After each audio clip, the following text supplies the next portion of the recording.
А после освобождения, первый раз, когда я приехал, это, конечно, меня поразила эта дорога, забитая, разбитые вдребезги дома после ракетных ударов.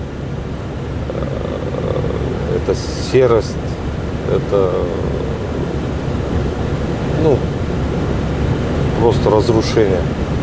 Но люди остались те же. Светлые, добрые, верующие, что правда на нашей стороне. Не зря же говорят, не славный Херсон. То есть после оккупации и во время оккупации люди постоянно выходили на митинги, сопротивлялись